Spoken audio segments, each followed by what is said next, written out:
Hello, and welcome to another episode of Hacking with Friends. My name is Kody Kinsey. I am a security researcher at Varonis, and today I have my good friend and hacker, Alex, here to help us answer your, any questions you want, but specifically and hopefully cybersecurity or ethical hacking related questions. If you have a cryptozoology related question, then you missed our other expert, Michael, last week. So unfortunately, if you want to know about Bigfoot or anything, you're going to have to hold on to those for next week. But we are going to be taking a look at various different comments we have left on our YouTube channel, on my Twitter, and in a couple other places. So if you don't get your question answered today, which, by the way, feel free to drop it in the chat at any point and we'll try to answer it, then make sure to leave it on the YouTube channel so we can gather them at the end of the week and make sure that they get answered. Alex, thank you for joining us today. Of course. So we have a lot of people already in the chat, and I also wanted to say a big hello to anyone who's joining us from the Varonis Holiday Hackathon. If this is your first time, then we do this stream twice a week, and this is our Q&A stream, and the next one will be on Friday when we do our news stream. So, all right, so let's go ahead and get started. If anybody, again, has any questions and you are live in the chat, we're going to be watching that throughout this and trying to answer all the best questions that we can. And if you've dropped a question on our YouTube channel, either on Hack5 or on the SecurityFWD channel, then we will do our best to answer that as well. So Alex, do you have anybody, do you have a question we can bring up first? Yeah, I think I can bring up some questions from, I think this is YouTube? Yes, this looks like our old YouTube. All right. Cool, so this question I think was on either your most recent video on the Wi-Fi Nugget or maybe my video. Do you want to explain what the Wi-Fi Nugget is and also what you've been working on for the S2? Oh yeah, so I have been really interested in CircuitPython lately, which is a super cool and beginner-friendly programming language that allows pretty much anybody to get started working with microcontrollers. So I love CircuitPython because it has lots of great features and really good developers who are adding stuff every day. And recently I've been doing human interface device stuff. So that means basically using the built-in compatibility with USB devices to actually stage attacks. So if you want to switch over to my screen, this is what I've been doing lately. So this 15 lines of code will, and of course it could actually be a lot shorter. In fact, I think it could be that much shorter. So this 9 lines of code will just turn up my volume continuously forever once plugged in. And that's all because Adafruit made this really easy to get started creating basically a fake human interface device like a mouse or a keyboard and writing functions to them. So some of these are consumer controls like increasing the volume forever, and some of them are also really annoying things I could do like grabbing and clicking the mouse and throwing it in the corner and doing other stuff that I covered in my previous episode on creating a mouse jiggler. Although there were some haters in the comments on that said I could do this with Java, but like you would have to get the Java onto that person's computer. So I don't know, I don't totally understand that. But all right, what's the question here? Okay, this one is, why is the Wi-Fi Nugget so expensive? You can buy a Wi-Fi pineapple for $25 more. Oh yeah. So well, we got to eat, and also we with our bare hands assemble these nuggets. These also feed our cats. Yeah, they feed our cats too. Well, we don't feed them with these, but yeah, well we can't. We've tried, and they will not eat them. Cats. But yeah, so Alex and I make hardware and make educational stuff so that other people can get started with this sort of thing without needing to buy a full-on computer or get in trouble for hacking, something they're maybe not supposed to hack. So if you want to make your own, then we've open sourced this. We've made it really easy for anybody to make this for themselves, their friends. You can order the boards directly, or you can create your own version, which actually Alex teaches you how to do on a Hack5 video on just breadboarding this together. So you can make your own without needing to pay anything at all. So that's a step that we took deliberately to make sure that anybody who feels priced out by this can still make it and can still figure it out with a little bit of energy and effort. But we definitely spend a lot of our time soldering these and putting them together and testing them and writing new code for them. So that's why, because our time costs money. And yeah. Also this is really just a way for people to support us if they want to.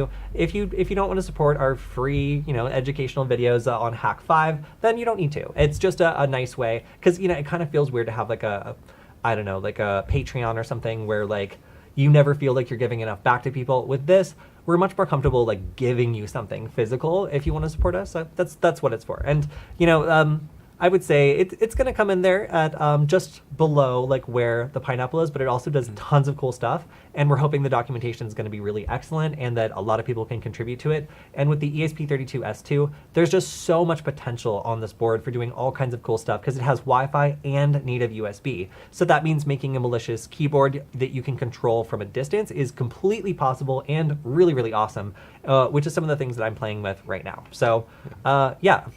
Like the modularity and just the ability to like integrate sensors and other stuff directly onto this hardware too also makes it kind of worth it for this platform. And also just the ability to be able to like mod it out however you want, program custom stuff for it. But of course there's the board files are there, all the components you need if you want to make your own. I've even put out a video on creating like one from scratch. Yeah. If you want to just like breadboard it or whatever. Yeah, so to be completely clear, this project's free if you want it to be. But if you want to support us, you always can. Yeah. So, if you don't like the price, then don't pay it. Because we literally assemble all of these by hand, like in-house, so. Yeah, and it is, it kind of sucks. All right, so let's take the next question. Okay. Hi, how can I learn networking pen? Testing? Question mark. Good question. Excellent question. All right, so I'm going to assume that you mean network penetration testing. And the first thing that I would always recommend is just, learn networking. Like, it's hard to learn network penetration testing without knowing how networking works. So one of the most valuable classes I ever took was just CISSP. Like, Cisco routing and switching. Never mind. Nice. Yeah, Cisco routing and switching. That was it. And that allowed me to just understand the way that the internet works and how vulnerabilities or problems or scanning even works over like all sorts of different types of networks. And that was super, super valuable for me being able to be a lot better at the cybersecurity stuff I was practicing because suddenly my code didn't need to live just on my computer. It could go all over the place because I understood how networking works. Alex, what would you say? I agree with that. I got my foundation kind of by taking like free online courses for things like the CCNA and I forget what the other certification was, but learning things about networking like helped me fundamentally understand how a lot of like attacks work, exploits and things like that. I think networking is definitely a good place to start. Honestly, just like messing around with different tools in whatever area you're interested in, like Wi-Fi hacking or whatever specialty you're thinking of getting into.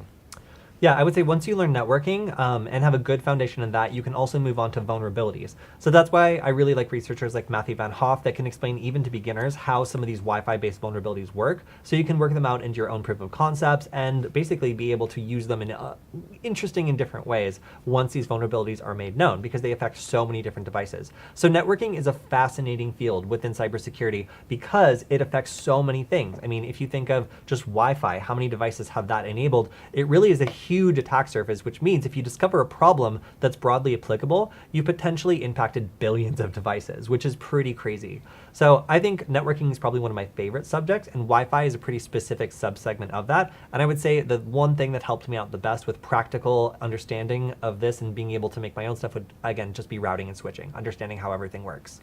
So somebody else in the chat also asked, what is my computer? What is my laptop? So this is, I was at a restaurant recently and someone came over to me and was like, hey, I think I have that same computer. And I was like, what? And they're like, yeah, I think I have that same computer. And then they looked around it and they're like, oh, that's a MacBook. I'm like, yeah. And he's like, okay. And then he walked away. He's like, wait, why did you, like, what about this wrapped I don't know why that's computer? So like, I did not understand that at all, but this is a MacBook Pro. I have two of them. This one is the, if I'm going to check really quickly, the 2017 edition of MacBook Pro. And I give it a 6 out of 10 when it comes to being a good hacking computer. Whereas I give the 2019 MacBook Pro a 4 out of 10 on a good day. Because it cannot do even the most simple of Wi-Fi hacking stuff on it. It is totally locked down and unfun for that. And unfun for even running virtual machines doing that. So not a lot of fun to be had at all on the MacBook Pro 2019. I have not used one of the the newer versions that have like the M1 chip in them, but send me one. Like, I'm not going to buy it. At this point, like, I've got two MacBook Pros I don't like that much, and I use my ThinkPad, which is old. Like, it has it came with an optical drive, old. And it still gives me generally a better experience when I'm trying to do hacking stuff than this MacBook Pro ever has.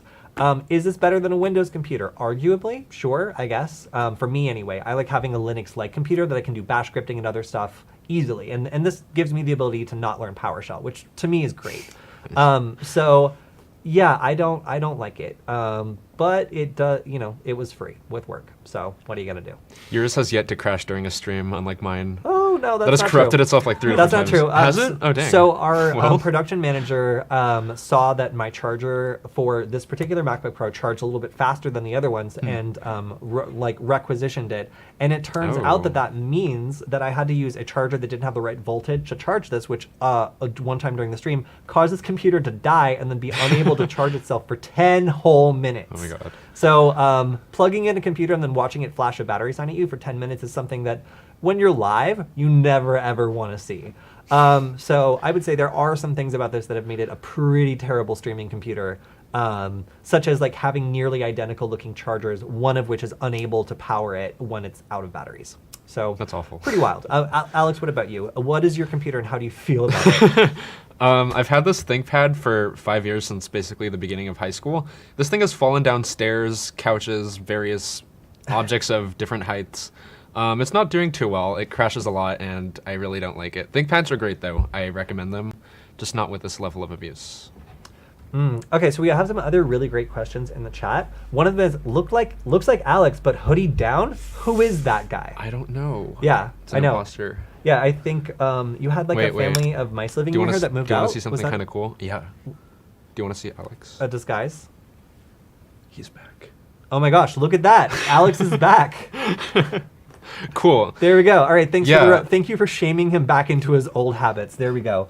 Yeah, so there were mice under witness protection that were like residing in my hair for a while, so I had to wear a hood in order to keep them sort of concealed, but I guess the secret's out. Yeah. So, And the sorry. mice have moved on. So now Alex has many different flexible modes you can find him in aside from just in that one hoodie. So one question that is excellent is Wireshark valuable to you for penetration testing, or is it even worth spending the time on? Alex? Oh, definitely. Mostly for, I guess, analyzing like wireless packets and stuff like that, but yeah. Oh, It's- I would say absolutely. Like Yeah. of all the tools that I use, especially because I do a lot of Wi-Fi stuff, it is absolutely the most useful tool that I use all the time. Learning Wireshark filters is easy. Well, at least the display filters are. The capture filters are weird. I don't understand why they're not the same format. Wireshark? I hate that. Explain. But aside from a couple little quirks like that, Wireshark is so incredibly useful to figure out what the hell is going on a network when things like scanning are just not giving you enough information. And some of the things you can do, like decrypting traffic in real time, is really excellent and awesome and cool. And is one of the best ways I know of being able to show people, the risks of using Wi-Fi and what kind of information you can get. And you can also see evidence of attacks in real time, which makes it easy to discover things like ARP spoofing or DNS poisoning. It's really, really incredibly cool. And you can also capture lots of interesting traffic. I think I used Wireshark to show how you can recover images being sent from a webcam that's on like a Oh, that's Wi-Fi cool. network that someone else is watching through an insecure web viewer. So there's lots of cool stuff you can do with Wireshark, and it makes it really easy to get into the protocols and understand what's happening. I understand it looks crazy when you first open it. There's tons of buttons. You don't know what most of them have very salacious like names, but you can't Whoa. really figure out like what they're doing per se, because there's stuff for cellular networks and all this other stuff that you've like never heard of. I get it, it's overwhelming, but trust me when I say like things like DNS requests for basic network traffic, just to see what applications are installed on someone's phone or computer. That's really, really useful. I mean, you can spot malware by just looking at the DNS request. So like some of these things are not that hard. They're not for advanced people. They're something anybody can get into, and with just looking up a tutorial or a video, maybe one that Alex and I have done, you could Yeah. probably learn how to do this pretty quickly and figure out Wireshark. So Yeah, I did a recent Wi-Fi Nugget video where I showed like how you can detect attacks both on the Wi-Fi Nugget and also use like Wireshark in order to capture like network traffic, and even possibly like sniff network credentials or things like that were exchanged. I actually got in trouble, I think like my sophomore year of high school, for showing the IT department how you could like decrypt credentials that were passed to one of our web portals, since it was just like HTTP and unsecured over Wi-Fi, and they really didn't like that demonstration. did you use So- Wireshark for that? Yeah, I did. There you go. You There can literally go. just like click on it and look at the credentials. That's Just crazy. spooky, yeah. Yeah, well, and that's one of the things you can do when, like, I mean, if you want to look at, like, things that are being sent over a network, and provided that you have the Wi-Fi password, or if you're on Ethernet, it's really an incredible resource for being able to dig in there and see exactly what is going on. So yeah, I can't recommend Wireshark enough for if you're interested in networking. Like, it really is not as complicated as it seems. And honestly, I get like a sick pleasure from writing Wireshark filters now. Like, now that, because like you can literally like... It feels cool. Yeah, you can like right mouse, I don't know if you know this, but you can right mouse click on information that you see on the bottom part that you think is cool and you want to write a filter regarding. Like, if you're like, oh, I only want to see this type of packet or other packets from this source, you can right mouse click that and apply as filter, and boom, it writes the filter for you. So with a little bit of like Boolean logic with like and or and stuff like that, you can create really complicated filters just by right mouse clicking. So that's why I think Wireshark's really cool. It's got a couple secrets in there that are really easy for beginners that are not maybe readily apparent, but definitely check out Wireshark. I think it's one of my favorite programs of all time, actually. Me too. It's fun to just like watch. It's soothing. Yeah, I agree. It makes me feel like I'm getting a lot Especially done. when you have like the color filter set up and you just get to see them all like flying down the screen. Exactly. So, all right, well, I have a somewhat challenging question. Why do you run Mac if you like Linux? Well, okay, so if I get a Windows computer, then I have to basically switch over to PowerShell. PowerShell is a pain. It works differently. The strings are not intuitive to remember, and like I just don't like it. So when I'm doing a lot of automation and scripting, I like to use my bash knowledge, and macOS uses Sish, or I think it uses like some variation of bash-ish. Yeah. So the commands are the same, I guess. Yeah, exactly. So like it uses a shell that's similar enough that I can even use my same scripts that I'm using on other Linux computers, and I can also use things like Homebrew to install Linux programs that run perfectly fine on Ubuntu or other systems I might be very comfortable using. So there's less of a shocking like transition between moving from a Linux computer to a Mac OS computer than there is to moving to a PC, because like Windows just does not run the same, and some of their like Windows subsystem for Linux I laugh at. I do not like it. It does not like me, and we do not get along. So that's why I particularly would select a macOS computer over a Windows computer, at least in the past, just because it's more Linux-like, and I'm going to be doing my hacking stuff on my Linux computer, but maybe I want to carry some of my scripts over to my work computer, and that's just how I feel about it. I'm just using a full installation of Linux on this because I don't really have anything I need to do on like Windows or Mac or anything because I'm lazy. So somebody was hoping that you had a really long mullet. Up until like 2 weeks ago, I was like sort of growing a mullet, but then I got a haircut like a week ago. Just the sides though. You can keep it back. So maybe I will grow a mullet. If you guys are voting for Alex to grow a super long mullet, make sure to show up in every one of our Q&A sessions and insist on it. And I think combined the peer pressure will probably be able to make that Maybe happen. I'll do it. Maybe I will. So one question we had is, can Wireshark pick up smartwatches? So Wireshark actually does do Bluetooth stuff, which is really cool. They do cellular stuff, Bluetooth stuff. They do all sorts of protocols. It's actually pretty wild the amount of things that they can detect. So most smartwatches are going to be using Bluetooth to communicate. And yes, you can absolutely read and filter for Bluetooth watches and be able to learn more about what they're doing, provided you have the right adapter. So that means being able to have a device that's able to listen in on that frequency and maybe do some non-standard things that the typical Bluetooth adapter might not be able to do, like effectively listen in like monitor mode or be able to hop around on a device that's not actually paired to it. There's also like plugins you can use for Wireshark where you can analyze like various different packet types. So honestly, like almost anything wireless, I'm pretty sure Wireshark has a good chance of handling. What do you think about the ESP8266 to do some wardriving? Is it possible? Well, you are speaking to the creator of the ESP8266 Wardriving kit, actually, because we strapped this thing to my drone, now deceased, who flew around, I think, Missoula, Montana with it, and was able to pick up the location of a single person's cell phone exactly where they were for the test. So we had one of our friends go over to the other end of a giant park, and we flew this drone around while recording Wi-Fi information, and then we were looking for a certain access point. We were able to find it as well as find traffic from his phone. All super, super cool. Alex, what did you use to create the Wardriving kit?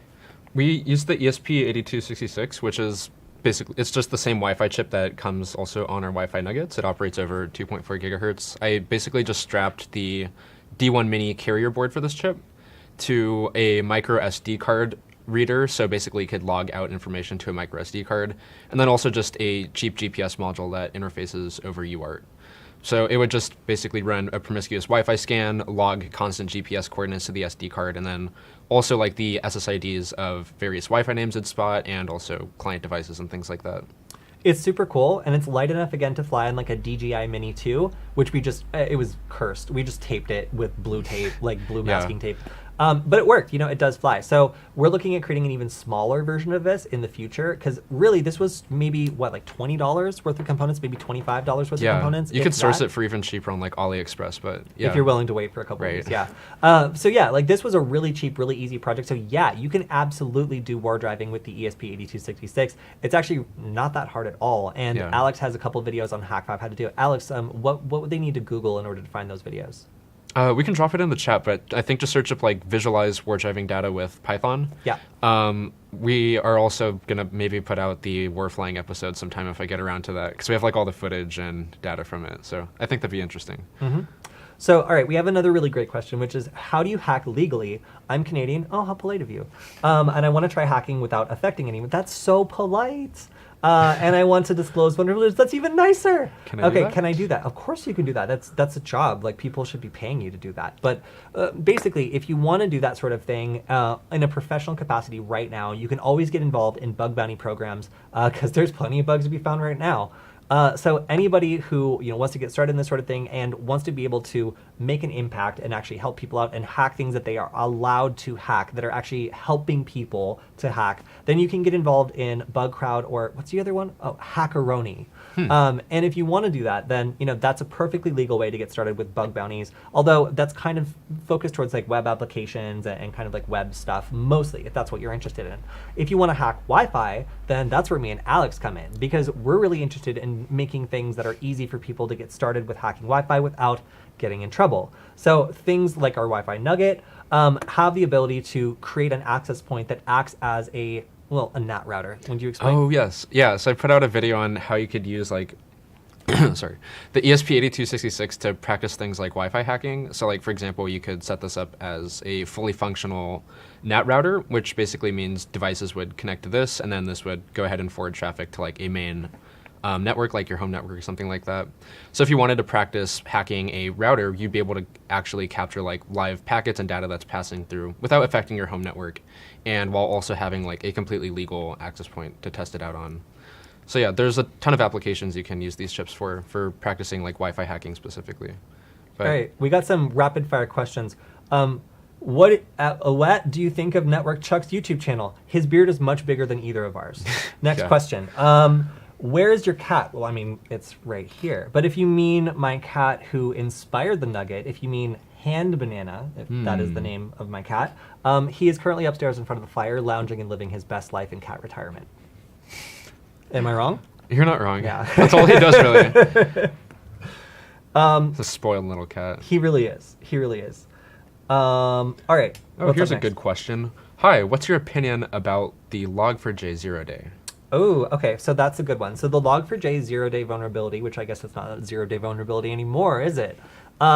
Is probably one of the worst software bugs in like a decade because of how easy it is to exploit. So the problem here, if you are not aware of this, is that anybody that causes a string, a really short string, to be logged into this incredibly common open source logging tool that lots and lots and lots of companies use, it will cause that program to run the string, which it should not be doing. And it can cause basically the victim computer to connect back to the attacker's computer and give them like a shell, which gives them complete control over the victim device. So, Alex, you hacked a program by the NSA, right? Yeah, yeah. That's an Alex impressive hacked way the to put NSA with qualifiers. Sorry, Yeah. let's be clear. I went on their website, I clicked inspect element, and then I changed their name to something naughty. Yeah, he did. Yeah. That's how he took them down. You can even hack them with HTML. So Alex was taking a look at Ghidra, which is a program that is an open source program by the NSA that they released that allows you to reverse engineer malicious programs and basically just practice reverse engineering in general. So it was vulnerable to Log4j. Huge surprise. You think they knew about it? Like before this was disclosed, probably not.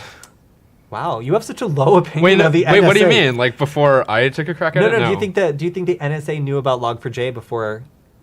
I don't know. Maybe. Maybe. Oh wait, They got, sneaky. they What? got some sneaky smart people. You never We're know. speculating. Didn't we you don't know see? anything. Didn't you see there was like a proof of concept that was developed like already a year ago or Oh something? no, but crazy that, thing like that was a that? deserialization. I So see. it was not quite. But anyway. So basically, this program that was vulnerable, Alex is able to inject a string that gives him control over the program and thus control over the computer that it's running on, which is his computer, Yeah. fortunately. But this is obviously really serious if a program out by the NSA can be used as a vector to take over someone's computer. But so can lots of other things. So it's not really specific to that. It's just a really good example because it's an open source program and they're not going to get mad if you poke around in it. So that is why this is so dangerous. It's because it does not take much skill in order to be really, really dangerous with this vulnerability. And it's also very easy to find software that has this vulnerability enabled and accidentally log it. I know a lot of people were setting their browser user agent to this string, myself included, and the results were interesting because you could just go around the internet and you would get hits from going to different websites that were using log4j, and it was very funny. So this is still a wide open issue. You're gonna be hearing about this for months, like frankly, because it's gonna take such a long time to remediate all the old Java stuff that is going to be using this. And there's so many companies that are affected. Lots of them don't know they're affected or have patched because they're ineffectively because the information that came out on the first day was wrong. So there was a lot of information that was shared pretty widely that made it seem like updating your Java version would just fix everything, and it did not. And a lot of people also started using like web application firewalls or other tools to prevent this sort of string from being exploited, but there's bypasses coming out for this every single day. It is a cat and mouse game between researchers and hackers, and then the people who are trying to defend networks. And it's been such a free-for-all that there have been a bunch of commercial companies that have been caught doing things that are technically illegal by not just scanning for the vulnerability, but actually executing code to exfiltrate information about the vulnerable computer back to the company that's doing this. And that's because it's such a free-for-all. Like people, I guess, just kind of feel like they're not going to get caught. But this has ignited a lot of different debates about responsible disclosure, about the role of red teams and whether or not bug bounties should be paid out in times when it's just a free-for-all on infrastructure. One of the best debates I heard was whether or not it's fair to just basically not pay people bug bounties when they're finding critical security vulnerabilities in incredibly important software in the wake of one of these sort of vulnerability releases. So like some of these bug bounty programs were like, get in here, like test our stuff. If you find anything super bad, we will pay you, like get in here right now. And other people were like, hey, we are not going to pay any bug bounties at all on any log4j vulnerabilities whatsoever, because like we are in the process of fixing this. We don't have enough time to fix it. And like we already know that there's problems. So like researchers kind of split like 50-50, like as to whether or not like this is something that is more in the favor of the red teams or the bug bounty people simulating real environments, which is what they're paid to do, or giving the defenders a break while they're dealing with one of the worst breaches in history.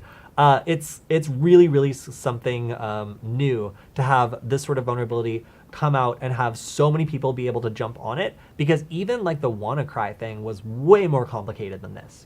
This is something that any idiot could have changed their Twitter username to this and cause computers like around the world to accidentally like give them control of their computer. So really, really wild vulnerability. If you haven't been paying attention to this, it is going to be in the news for quite some time, because so when something like this happens, the first wave of people that take advantage of this, what are they, Alex? Probably script kiddies, honestly. I don't know. Crypto miners. Oh, always true. Remember, when there's a 0 day, the first people there are crypto miners. At least the first people who are visibly there. There's probably like nation states and stuff that are like being more sneaky. But crypto miners just have a reputation for incredible speed when it comes to taking advantage of vulnerabilities like this, because they're already ready to go. They got their scheme lined up. They know what they want. It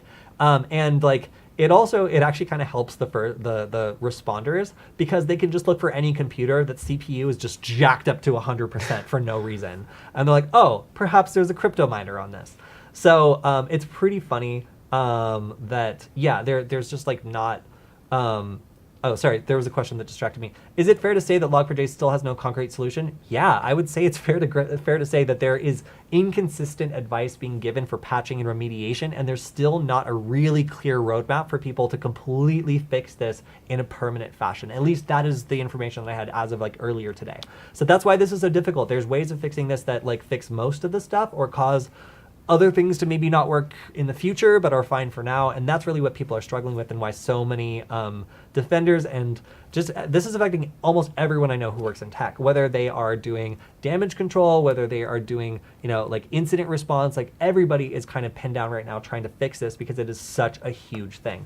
But yeah, it's really wild, and there's a lot going on, and it's moving very quickly. So after crypto miners, we have people that are probably going to be developing botnets out of all the different computers that they have compromised, like the Mirai botnet and other things that are going to be pumping lots and lots of CPU power or just internet traffic towards specific targets and knocking them off the internet if they so choose.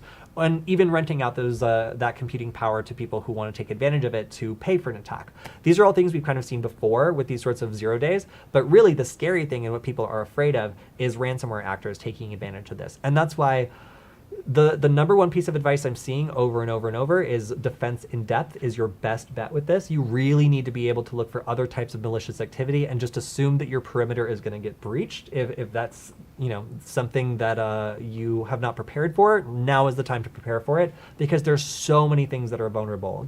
One of our friends just ran this on his desktop computer and found 6 applications that were exploitable. Just not even having heard about this yesterday. So these things are still out there. They are still not patched. It's still kind of all hands on deck with this. It is a really crazy time to be a computer. As I think somebody on Twitter said the other day that I really liked, I'll tell you this for free, it's a bad day to be a computer. Yeah, I would agree with that. Yeah. So wow. Yeah. So let's go ahead and move on from that. Yeah, it's a pretty nasty exploit. Do you see any good questions? Do we have any from the channel? You could take one. All right, this one says, which one is this from? I think this was from your mouse video using the ESP32S2. All right. Actually, there is an easier way. Put your wristwatch on the table, place your mouse on the watch. The seconds pointer will keep waking the mouse. What a crazy idea. What if they have a laptop? What a crazy idea. Okay, so let's go back.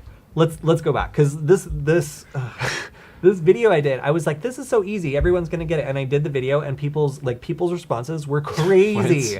All right, so So here's the plan, gang. We take this thing, we program it to wiggle the mouse, and then we plug it in the computer, and now the computer won't lock. So if this is like an office computer and I stick this in the back, and maybe they don't see it, then this would prevent it from locking, and I could maybe break into the place later and get into it or whatever. Or I could have a second payload waiting until 2 in the morning that's gonna run, and the computer won't be locked because this is moving the mouse back and forth. Now, mouse jigglers are also used by police when they tackle, grab a hacker and then plug it into his computer. So while they handcuff this guy, his computer's not gonna lock, and they're not gonna have to torture him or whatever to get his password, right, Alex? Right. Yeah, so very, very standard way of taking out someone like this. So obviously people like Alex are very afraid of mouse jigglers and have a lot of respect for them. Don't want to get my mouse jiggled. Exactly. No one wants that. So when we posted this video, people scoffed at it and came up with all these other things. So they were just like, I could just use a Java program to do that. I'm like, but how would you put it on their computer? And then someone else is like, I could just upload a YouTube video or open a YouTube video. That was the dumbest one. And then watch it on the screen, and it would never lock. It's like, yeah, but the person's gonna friggin' see that there's a YouTube video playing. Then they're gonna close it, and then your plan is messed up. So whoa. So yeah, so basically, and I try to make this wiggle just enough that it keeps the screen alive, but you can't really see it. It's not detectable. So this person's then follow-up was like, no, just take a wristwatch, like an analog wristwatch, and put it under it, and then rely on the motion of the seconds hand to cause the mouse to move just a tiny bit every 60 seconds. Not only that, but if you're using a laptop and you don't have an optical mouse, you'll have to plug one in and then put it on top of the watch. There you go. Assuming you have an analog watch. So step 1, bring an analog watch. Step 2, bring a mouse. Then plug both into your plug the mouse into your victim's computer, slap the watch down on the table, put your optical mouse down on top of it, and you created a very sneaky situation where, provided nobody comes by for the next ever, you will never get caught. Or hear me out. You can also you can move the trackpad around. This is pretty innovative. How about this? And this will jiggle sit the mouse behind the desk and put your finger on the trackpad and move it ever so slightly. I like that one better. Yeah. Guys, please, people use this. It's a real thing. I promise you. I'm not making this up. Mouse jigglers are real. You can Google them. Yeah, the amount of people that hated this video and had alternative suggestions. Do you know how much trouble I would be if I like came up with and was like, all right, today in greatest hacks ever, we're gonna take a wristwatch and put it underneath an optical mouse. Nice. All right, thanks everyone for the video. We're done. Like I would, if they hated my mouse jiggler, they would hate that so much more. So I don't even have a wristwatch that's analog, so I can't test that. But that seems ridiculous to me. Nice. I almost have to test. We might have to test that. We'll try testing it. Thank you for your wild and crazy idea. I can't even with that one. Innovative. All right, what's the next question? Okay, this one was from I think it's a stream we did. All right. Okay, question is, telecom companies store all our data for years on end. Yes. But I can't have more than 3 messages in my voicemail. Yeah. Was that a question or is he just mad? It's just a remark. I agree with the sentiment, though. All right, so we were talking about the types of surveillance data that the FBI has access to via cell phones. So recently it was disclosed the training manual for FBI agents who want to request cellular location information or other cellular information about a suspect. So the average person has probably never seen like the real deal manual that like the FBI uses to gather this data, because it very clearly explains the limits on this data, which are not much. So most of the companies that you would expect them to reach out to, AT&T, like T-Mobile, they retain data for multiple years, and as soon as they get the proper legal documentation or paperwork, they will release this data about you, and it is a trove of data. So when people like me, who are a little paranoid about letting your phone carrier see absolutely everything you do and not using a VPN or using Signal or something like that, it's maybe because they keep all of your data for like 6 to 8 years.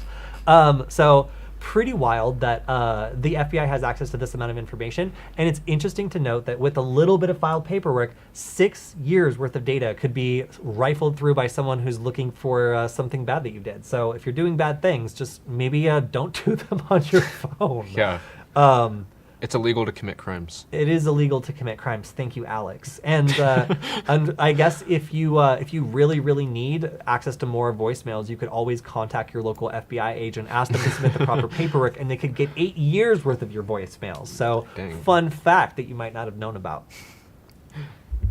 Cool. Do you want to take another question from an old video or from the chat? Fill the mouse with Mexican jumping beans. Come on, you Hey, guys! that's That a good is idea. such a good idea. Biological mouse jiggler. Oh my god, what if you hack the jumping beans? So instead of like programming a Wi-Fi nugget to do keystroke injection, you could like biologically like program where it would jump next on the keyboard. So like you can just inconspicuously like whip out your jumping bean, throw it on someone's keyboard, and it starts like typing commands. Can't you just think that'd open be a pretty cool. search bar and put a rock on the keyboard? Come on, guys! No, you can't put a rock on the keyboard. Okay, all right. I can't. It's like you can't use the same thing you would do to like run like a dodge into a river or something on a computer. Like you can't like stick a rock on the accelerator and let it go. Like someone is gonna notice that. Nice. Okay, all right. I do appreciate all your questions and suggestions. All right. What's the next question? Cool. Okay. You should do an episode on how we can use cats to infiltrate and social engineer Hack5, SecurityFWD, Varonis, and so on. Hey, I like this. I like this idea a lot. I'm assuming, regrettably, that you're not talking about the Nuggets because we've already Yeah. extensively covered how to use these to hack. But I follow a cat on TikTok that just has like a camera under its collar, and it gets into all sorts of hijinks. And I've seen the inside of multiple other people's houses with that cat. Nice. So maybe if nobody cared that the cat had a GoPro strapped to it, it would be cute enough to let it run around their house, and you would get to see the inside of their house. Wardriving cat. You could Maybe strap you- like a You can module see on it. Someone's past. Oh yeah. Yeah. So there is like the what was it, the war kitty collar or like whatever. Oh. Yeah. That's So cool. I think it was like War Collar Industries or something that made the dope scope. So the same people Yeah. that made the dope scope apparently also made their first device as like a collar you would put on a cat that then war drives and tells you where ridiculous. it's been. I have no need of this because I don't need to know that my cat went from fireplace A to fireplace B, back to my bedroom, and then back to the fireplace. Your cat would just like dox you and then triangulate where you were at the house. Exactly. At any time. Yeah. So like I can literally see my cat 90% of the day, so I don't need this. But if you had a cat that was adventurous, perhaps you could use it to capture handshakes from your neighbor's Wi-Fi network as your cat was creeping around in other areas. So yeah, if you wanted to use your cat as a means of collecting some intelligence about, you know, other things, and maybe that person wouldn't be suspicious because your cat's adorable, then yeah, you could definitely weaponize your cat. Yeah. You could also weaponize these cats as a defense tool. You can. The pointy ears. Oh yeah. You can always, if someone attacks you, it does have sharp ears for the sole purpose of self-defense. So both will work. All right. Cool. All right. Another question. More tutorials, please. Those you made were awesome. More advanced or various stuff to add on top of the already nice work you did. Or maybe there are of you on other channels. Always thanks, dudes. Yes. So you can catch us weekly on Hack5 with a variety of different projects. We're doing a lot of Wi-Fi stuff, a lot of Python stuff, and Alex is doing some Arduino stuff as well. Yeah. So you can always find more advanced stuff that we're doing there. Unfortunately, we're no longer on Null Byte, but of course we're here twice a week as well. So you can always, you know, it's been a while since we did a technical stream, mostly because somebody else asked, how do we prevent ourselves from getting burned out with all the topics we do and all the content we create? And that's a nice little segue, because in order to prevent ourselves from getting burned out, we'll sometimes take breaks on just doing like tons of technical streams because it's exhausting and we have to do new research and we have to test new things, and having to both come up with something, test it, and present it on a daily basis is wild. It's basically just not sustainable. So, you know, sometimes taking a break and spending time on doing new research or focusing in on an area that you've never worked on before as like a side project that doesn't have all the ties and frustrations that like something else has is a really good way to blow off some of that steam and stay interested in something that's becoming a little bit tedious. Alex, what would you say? I would say sleep, which I'm honestly pretty bad at. What would you know about that? You are the worst person I know at that. I honestly wouldn't have great advice to give, because like I get tired of like working on a software thing, so then I go work on a hardware thing instead, and then I get tired of that, so then I go back to working on software, and it's just like an endless cycle for me. Other than that, I usually just like go skateboarding or running or something like that to blow off a little steam. Yeah, when Alex and I were doing classes, well, our class in Los Angeles, like there was a lot of stress leading up to that, and it was like something we would do is just go out and walk, you know, for like an hour or two, and just like talk about anything other than the project for a little bit. And usually by the time we were like at the end of the walk, we'd be ready to come back to the project and work on it again. But really just like blowing off steam like that is such a critical part of not getting locked into a project that's frustrating and not moving forward, or not feeling like you're doing enough. Like it really is easy to feel that way when you have something in your face you've been working on for a long time. So give yourself breaks, and if you can, decompress, talk about other things, and think about other things, because it'll help you come back to something that you were kind of locked into and maybe see it with a different perspective, or have a friend be able to tell you where you might not be considering everything. Which is funny, because sometimes my non-technical friends will ask me what I think is like a dumb question about a problem I'm having, and then I realize that they actually made an excellent point and I should re-examine some of my assumptions. So very, very useful. So, all right, we have a suggestion, I suppose. You should do a video on jammers. The more illegal, the better. All right, buddies, intense. Cool your jets. So the more illegal, the more it's going to get taken down off YouTube. And all right, let's talk about jammers. So there's a number of different types of jammers. And the most common one that people think about is the kind of jammer that basically puts out a whole bunch of signal interference and causes devices not to be able to receive. You can buy these from China, and they're illegal in the United States completely, because blasting out a whole bunch of radio frequencies and preventing people from using, for example, their phones to call 911 is absolutely a crime, and something people do when they commit crime. So it's generally frowned upon, and you will get you in a lot of trouble. Now, there are other types of jamming in electronic warfare. One that is particularly cool is called protocol-based jamming, which is basically, instead of just blasting out a bunch of noise, you look for a specific signal or type of signal that is expected, valid, and allowed by a certain receiver, and then you just abuse that protocol to do something that prevents them from receiving anymore. So in the case of Wi-Fi, you can abuse management packets by sending messages that say, hey, it's your turn to disconnect, over and over and over and over and over to any Wi-Fi client, which causes it to disconnect, validly, because that is a valid message that it can be sent by any router, and provided that we can forge that message and make it look real, the device has no choice but to comply, because that's the way the Wi-Fi standard is built. So this is very, very different. A protocol-based jammer is very different from just a brute force raw jammer that's pumping out signal strength. The raw jammer is, again, very illegal in the United States. You cannot use it against anything, really, because you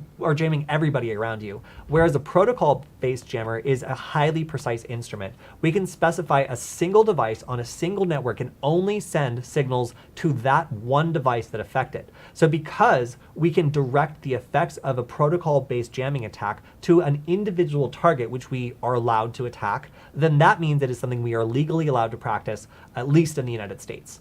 So that is kind of the technical side of jamming. The kind of jamming we're doing with Wi-Fi with a deauthentication attack is in electronic warfare anyway called a protocol-based jamming attack. And that, at least in the United States, is allowed provided you have permission to be attacking that device. So, it could be your smartphone, or creating an access point, or acting as a client, or of course it could be your Wi-Fi Nugget. And that's one of the reasons why we created these, is to make easy ways for people to practice some of these attacks without getting in trouble and without accidentally going up against, some company server or something else that's going to be better defended and end up getting them caught. Yeah, we don't want to get in trouble, but we do appreciate the enthusiasm. Definitely. Yeah. Yeah, we appreciate the enthusiasm. So one person asked, whatever happened to Nullbyte? Okay, so funny story with Nullbyte. It was always owned by a company called Wonder How To, who I used to be one of the primary editors for. I was the Nullbyte editor. And they have other different properties, like I think, I don't even remember, because Gadget Hacks, that one, I don't like Gadget Hacks. But, whatever. Like, they had some other different, things they did, and Nullbyte was just one of them. So when I worked for Nullbyte, I was like, hey, we should make a YouTube channel. And they were like, no, that's a dumb idea. I'm like, cool, got it, boss. And then I made it anyway.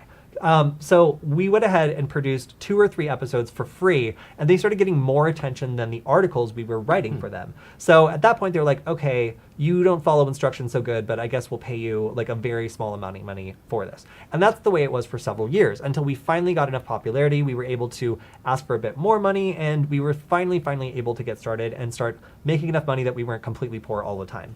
So, around a couple years ago, we started working with Hack5, and this was really exciting because we wanted to make higher quality videos. We wanted to have a bigger budget and do things that we'd always wanted to do. And around that time, Nullbyte started, or Wonder How To, the parent company Nullbyte, started looking like they were in trouble and decided that they wanted to sell, and they weren't going to pay for any more content at all, which means we basically got locked out of the YouTube channel, and they just were burning through episodes we'd created a long time ago, and they paid for, and then just kind of stacked and not done anything with. So it's been over a year since we made a single Nullbyte video. It's been a really long time since we had any sort of relationship with them, but it's so weird, seeing your own videos that keep coming out month after month. So finally they reached the end of the Nullbyte videos, and I know that one of my friends attempted to purchase Nullbyte and was willing to go up to almost 100K, and the people who now own it were just like, no, $500,000 or no deal. Sheesh. Yeah, which is I created this channel by accident at a DEF CON pool party. So cool your jets. $500,000 when it's you're having trouble making money off it already. Who am I to say? So it looks like that's not going to happen. We were really hoping that maybe with some interest somebody would buy it, but I don't recommend that anybody spend $500,000 on Nullbyte at this point, because it's not worth it. And I would love to have it be around, and I would love to continue to contribute to it. I mean, I built this channel from scratch to up to 800,000 subscribers, and I didn't listen to anyone while doing it. So it feels really good. But being locked out of the channel and having the people who own it now demand $500K in order to start it again, no, we're not. You can pay us $500K because we're tired, and then we'll do it. But yeah, so that's what happened to Nullbyte. That's why you'll find us on Hack5, and you'll find us on the radio channel, and you'll find us on SecurityFWD. But unfortunately, you won't find us on Nullbyte because we can't even respond to comments anymore. We're locked out. It's pretty sad. Right?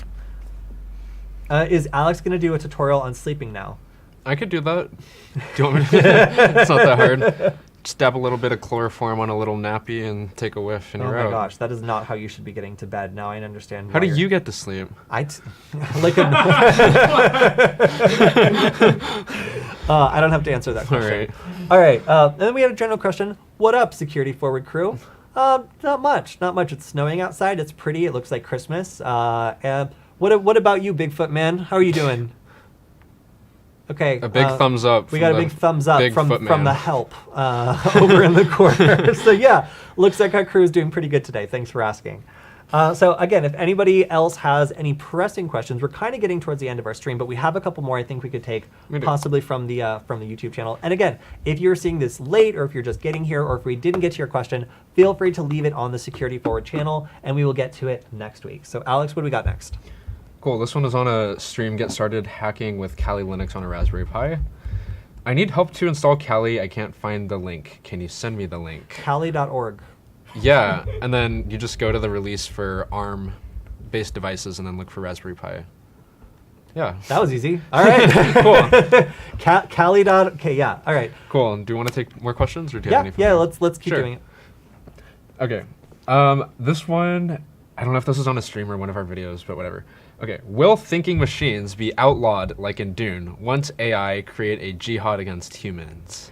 52 minutes into the stream, and finally we get the real question. I like this. All right, so the question is, and I was made aware that after Alex watched Dune, he had no idea why everything was all weird and crazy, because they never mentioned it. It made no sense. Yeah, so probably the coolest part about Dune is that computers are outlawed, because obviously they should be outlawed after look at Log4j. But they didn't talk about that in the new Dune. Not at all. So like all the backstory of why everyone's all crazy and being weird and acting as a human computer is completely erased, because in the books and like some of the previous like Sci-Fi Channel versions, which are better, you'll find that they really go into the fact that like there was a AI or like a artificial intelligence that started attacking humanity because they made it too smart. And after they finished their Terminator moment, they're like, all right, nobody gets any computers. Computers are bad. We shouldn't have them. And if you find one, smash it. And if you make one, you're going to get stabbed. And that was it. That's the law. And then Dune unfolds because, people need to be like raised as like a human calculator or a human program or a human navigation computer.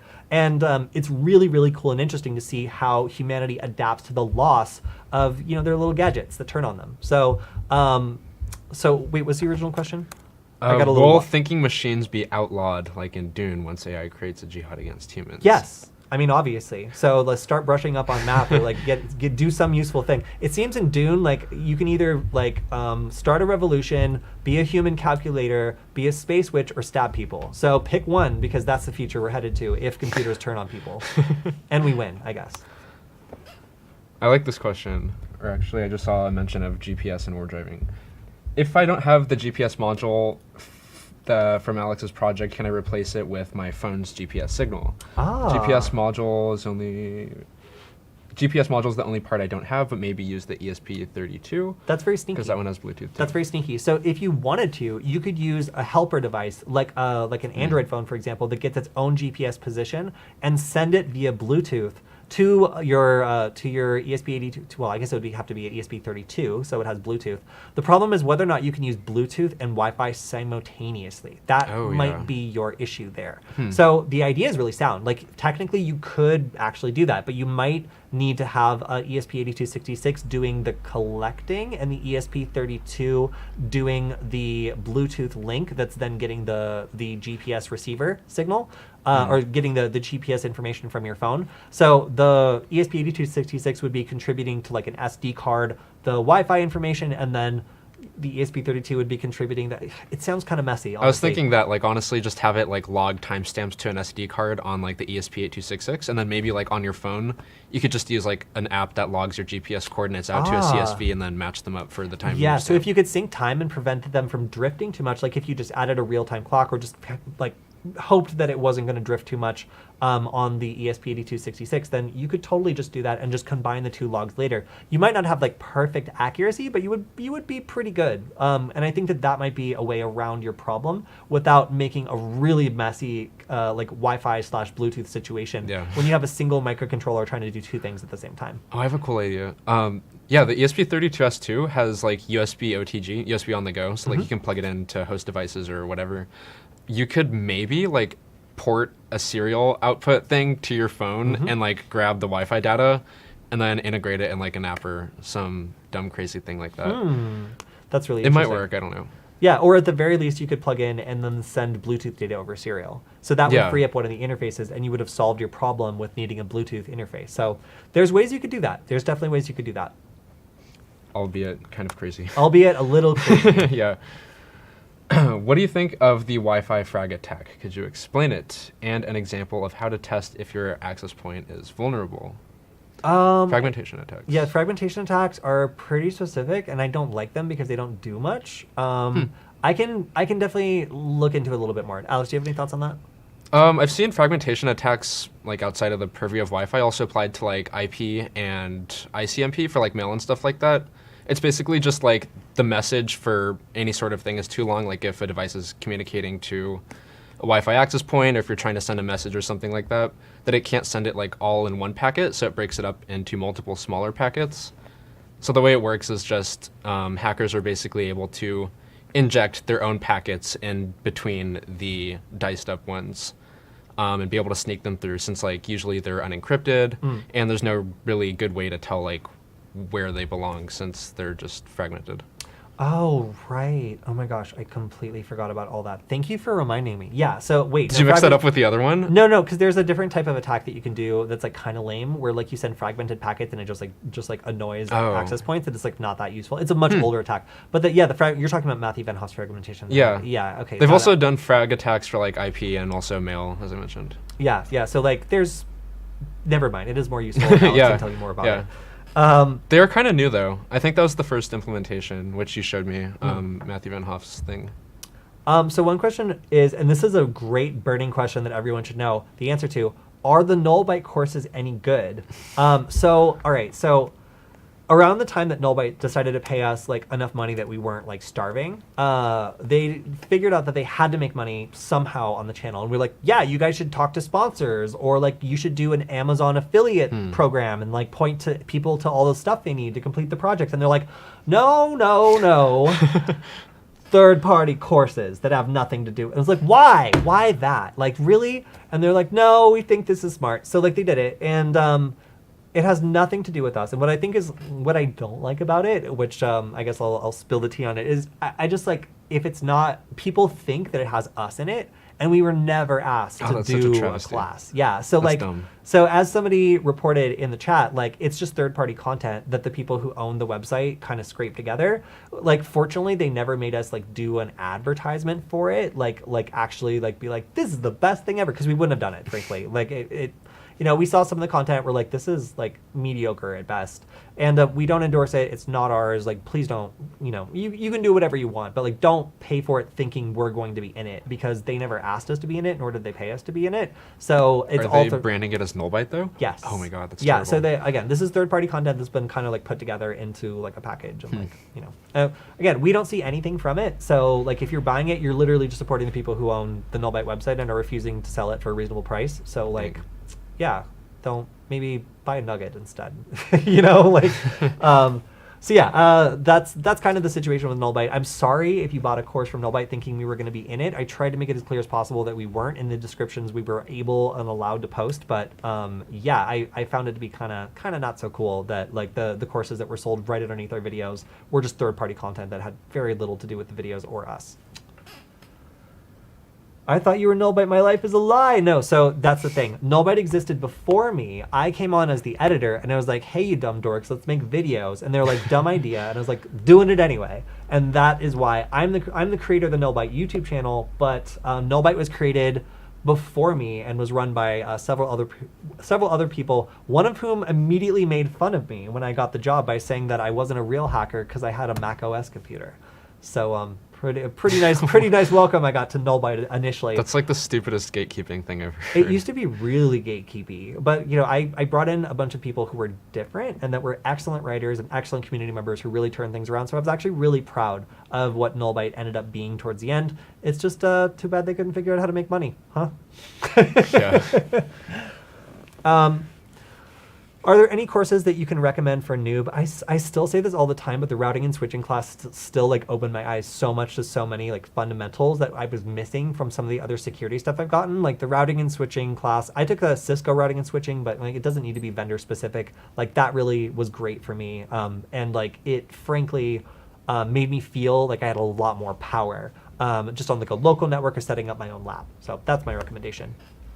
They also asked if there were any podcasts you would recommend. No. I don't listen to podcasts. I don't think you do. Sorry, either. someone says, it's a hacking channel. Let's just all report it. It must be easy to ban it. No, it was so hard getting them to stop doing that. Please, no.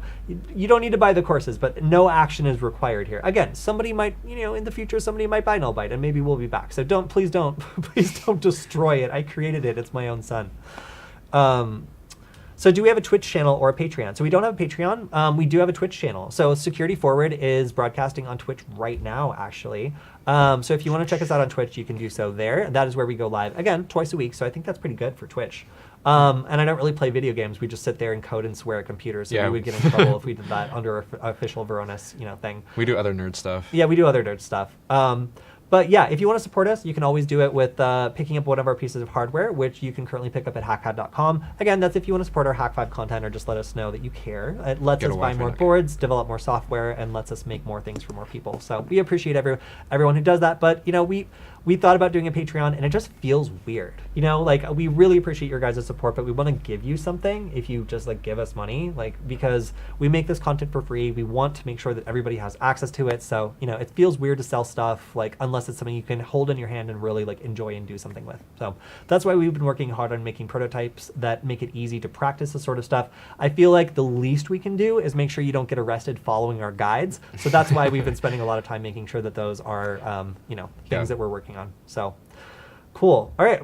I think that's all of our time. In fact, we're almost all the way over. So thank you everyone who was live in the chat with us today. If you didn't get your question answered, or if you're just getting here and you're horrified that you missed the stream, just go ahead and ask us the question either on my Twitter account or on our YouTube channel, SecurityFWD, that's SecurityFWD, or you can go to hackingwithfriends.com and find the stream, and we will answer your questions live next week at the same time.